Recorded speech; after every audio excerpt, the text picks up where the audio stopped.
I didn't plan to get lost that day. It was supposed to be simple, a quick visit, a distraction, something to fill the silence that had been growing louder since everything fell apart in ways I didn't even have the energy to explain anymore. The museum stood at the end of a quiet street, almost hidden between old trees and fading buildings. It wasn't crowded, which is exactly why I chose it. I didn't want noise. I didn't want people. I just wanted somewhere that didn't ask questions. Inside, the air felt different, still, almost sacred. Like time had slowed down just for this place. I walked past ancient sculptures, faded paintings, glass cases holding fragments of lives that no longer existed. Everything felt distant, disconnected, like me. I remember stopping in front of a painting, a woman standing alone near a window, her face turned away, light barely touching her skin. There was something haunting about it. Lonely. Familiar. I stayed there longer than I should have. And then I kept walking. Room after room. Hall after hall. At some point, I stopped paying attention to the signs. At some point, I stopped noticing where I was going.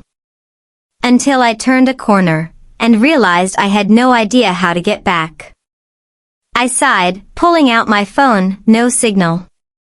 Great, I muttered under my breath.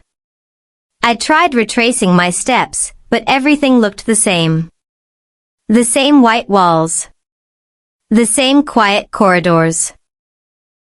The same echo of my own footsteps following me like a reminder that I was, once again, alone.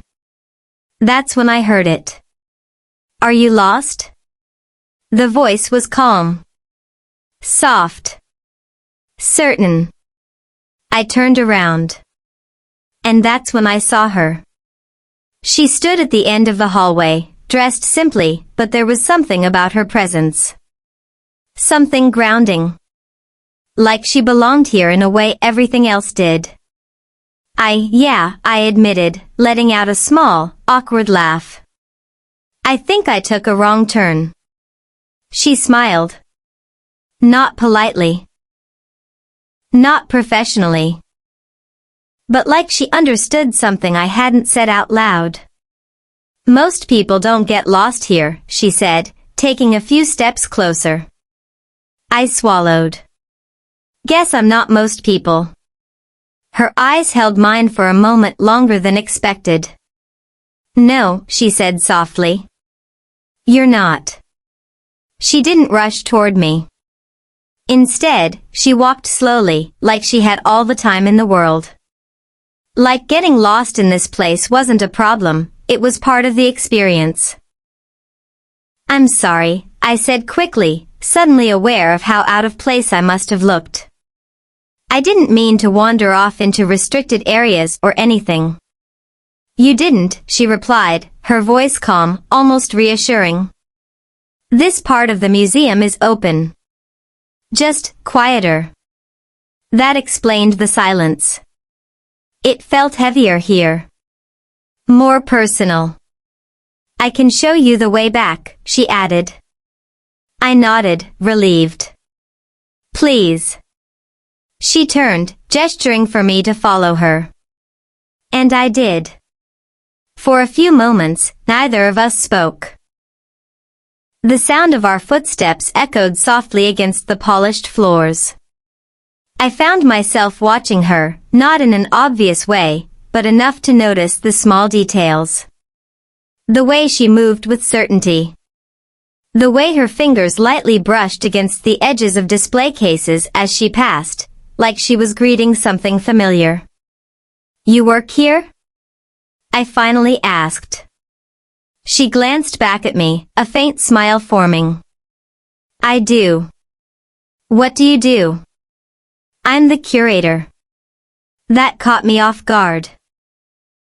Oh, I said, a little more impressed than I intended to sound. So, you basically run this place? She let out a quiet laugh. I wouldn't say run. I take care of it. The stories, the history, making sure they're seen the way they're meant to be. The way they're meant to be, I repeated. Not everything is what it looks like at first glance, she said, slowing her pace slightly so we were walking side by side now. Sometimes, things need context. Understanding. Her words lingered. I wasn't sure why, but they did. We passed another painting, this one brighter, filled with color and movement. A sharp contrast to the one I had stopped at earlier. She noticed me looking. You like that one? She asked. I don't know, I admitted. It's different. Different doesn't mean confusing, she said. Sometimes it just means you haven't stayed with it long enough. There was something about the way she spoke. It didn't feel like small talk.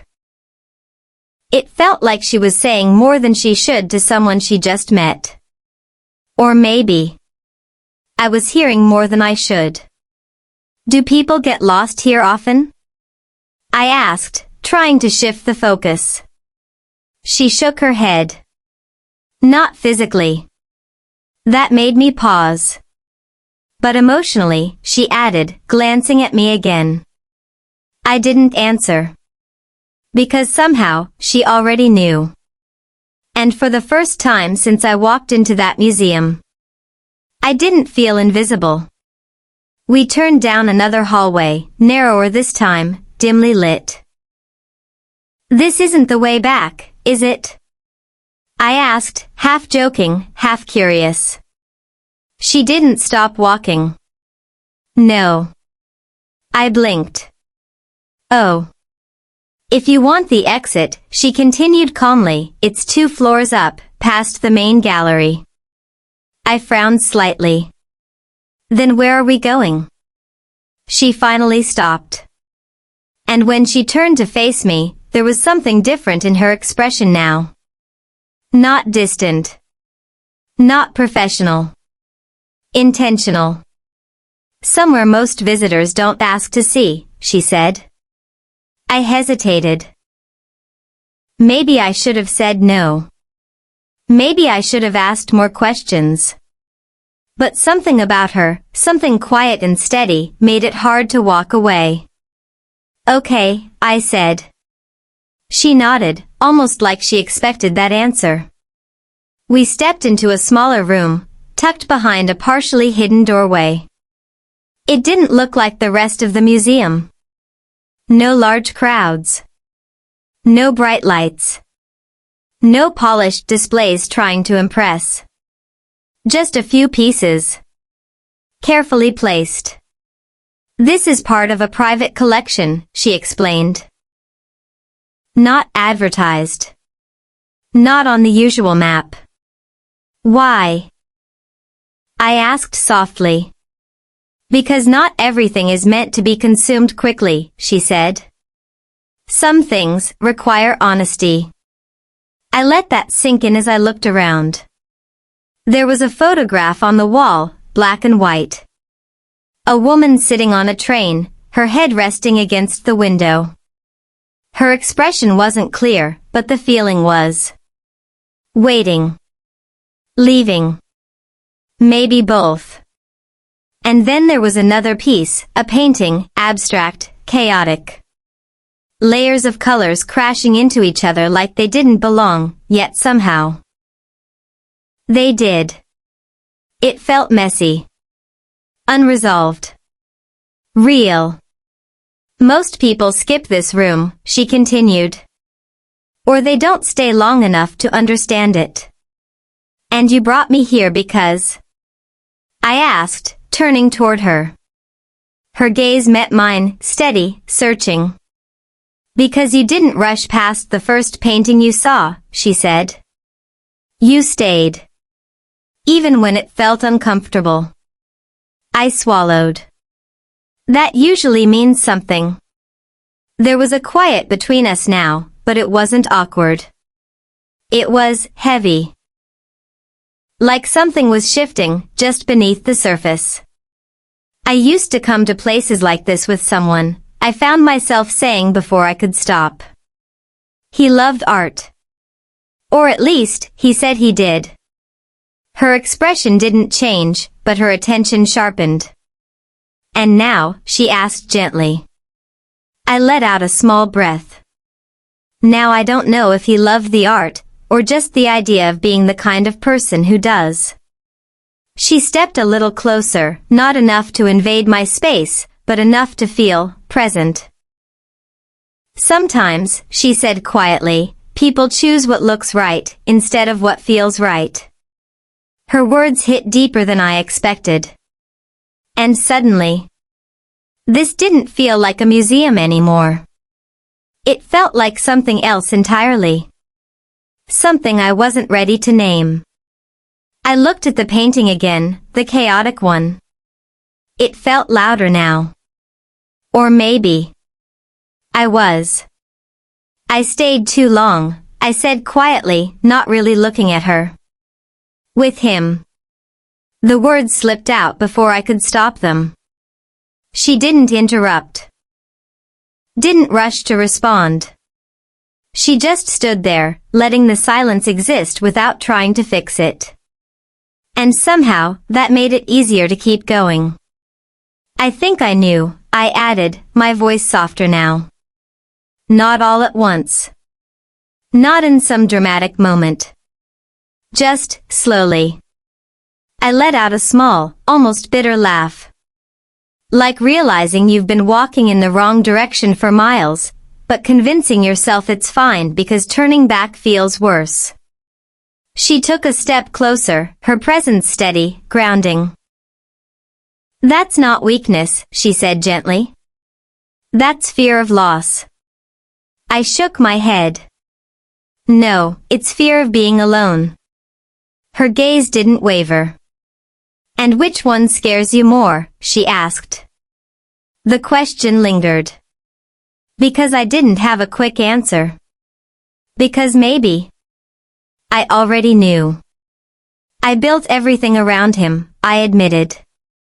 Plans, routines, even the way I saw myself.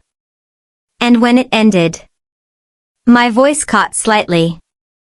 It felt like I disappeared too. There it was. The truth I hadn't said out loud to anyone. Not even myself. She didn't react with sympathy the way people usually do. No pity. No soft reassurances that everything would be okay. Instead, she said something else. Then maybe that version of you wasn't meant to stay. I looked at her, surprised.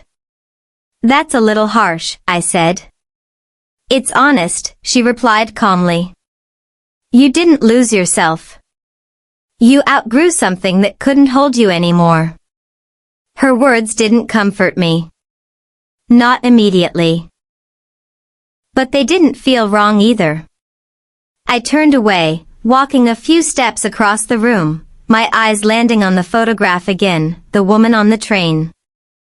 She looks like she's leaving, I said. Or arriving, the curator replied. I glanced back at her. You always answer like that? Like what? Like everything has two meanings. She smiled faintly. Everything does. We just choose which one we're ready to see. I studied her for a moment. There was something about her.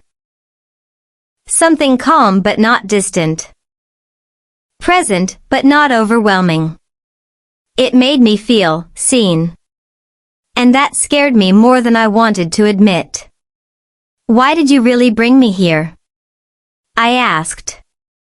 This time, she didn't answer right away. She walked past me slowly, stopping beside the abstract painting.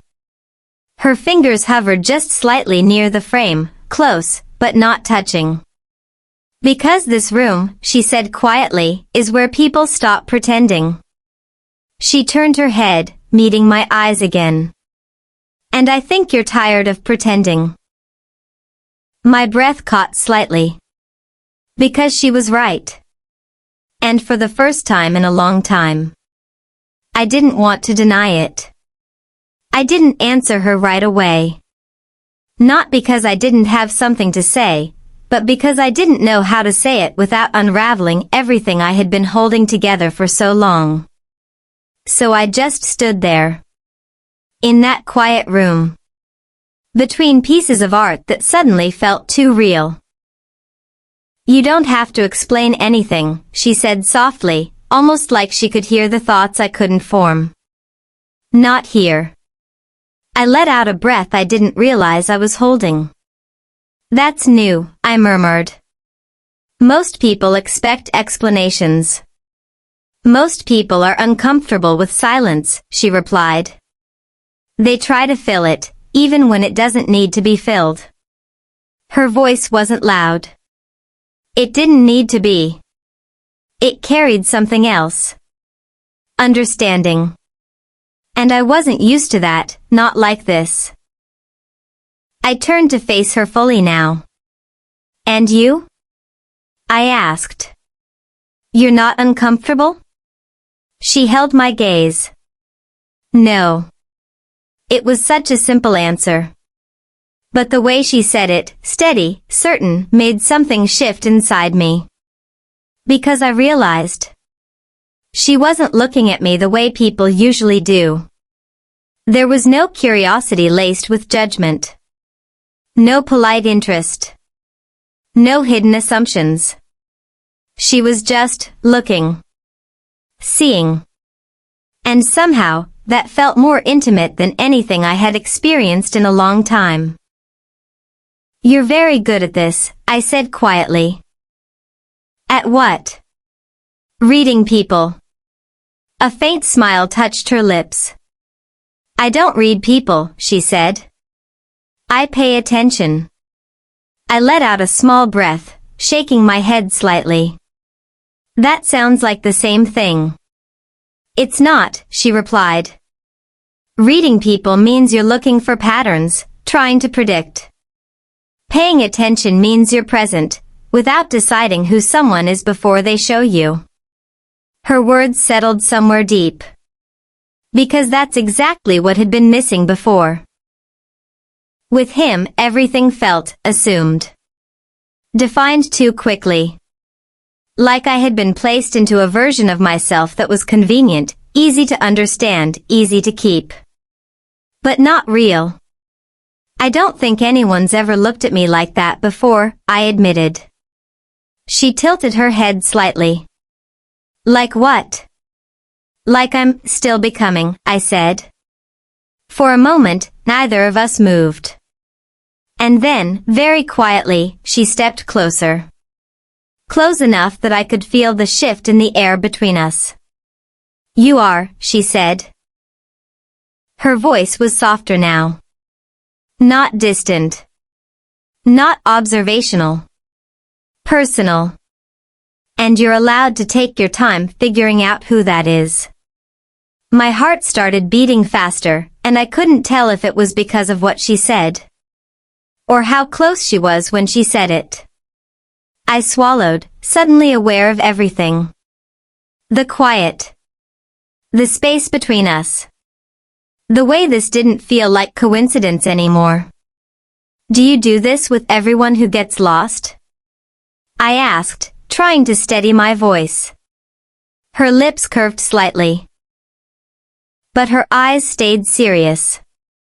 No. Then why me? She held my gaze for a moment longer than expected. And then she said something I wasn't ready for. Because you didn't just get lost in the museum. My breath caught. You got lost long before you walked in. And somehow. That didn't feel like an accusation. It felt like she had been waiting for me to find my way here. The room felt different now. Or maybe. I did. Her words stayed with me, echoing softly in the quiet space between us. You got lost long before you walked in. I should have felt exposed. Uncomfortable. Maybe even defensive. But I didn't. For the first time in what felt like forever, I felt understood. I think I've been trying to find my way back for a while, I admitted, my voice barely above a whisper. She nodded, like that made perfect sense. Most people don't realize they're lost until they stop moving, she said. I let out a small breath. And what if you don't know where back even is anymore? Her expression softened, just slightly.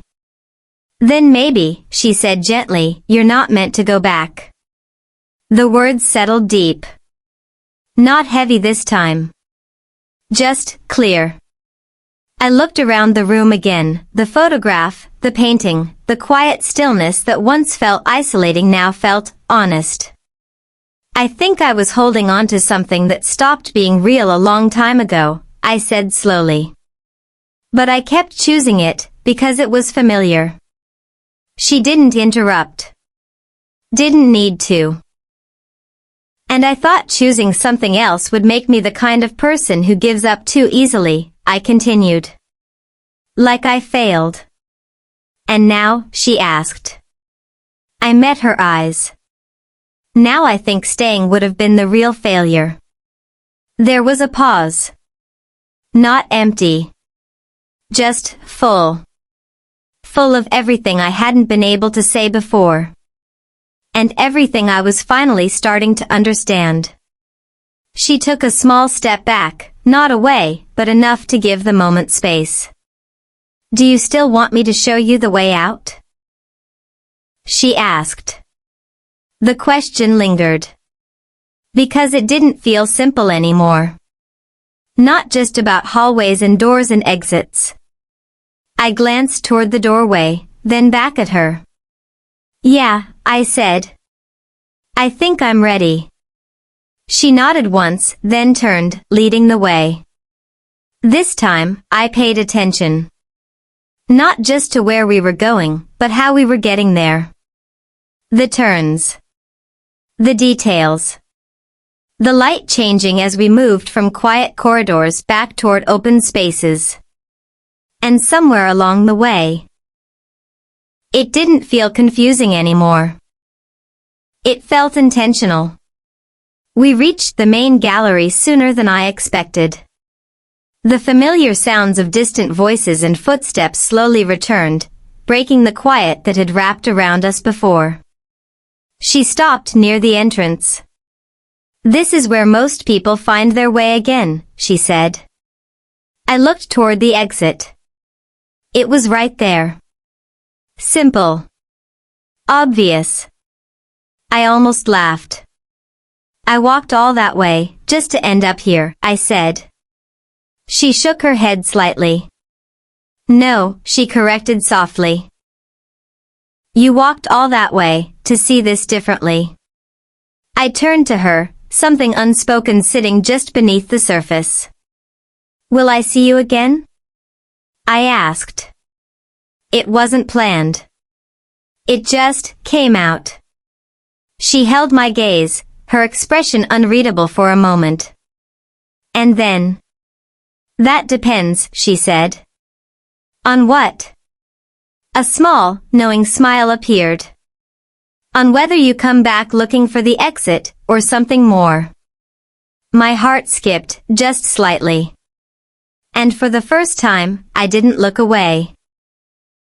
Maybe, I said slowly, I won't be getting lost next time. Her smile softened. Maybe, she replied, you'll get lost on purpose. Something about that stayed with me.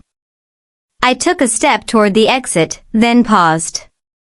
And turned back one last time. She was still there. Watching. Not waiting. Not expecting. Just present. And somehow, that made all the difference. I stepped outside. The world felt louder, brighter, but not overwhelming. Just real. Just open. And as I walked away, I realized something I hadn't felt in a long time. I wasn't searching for what I lost anymore. I was ready for what I might find. And maybe, just maybe, this time, I wouldn't choose what was familiar. I would choose what felt right. Even if it led me somewhere unexpected. Even if it led me back to her.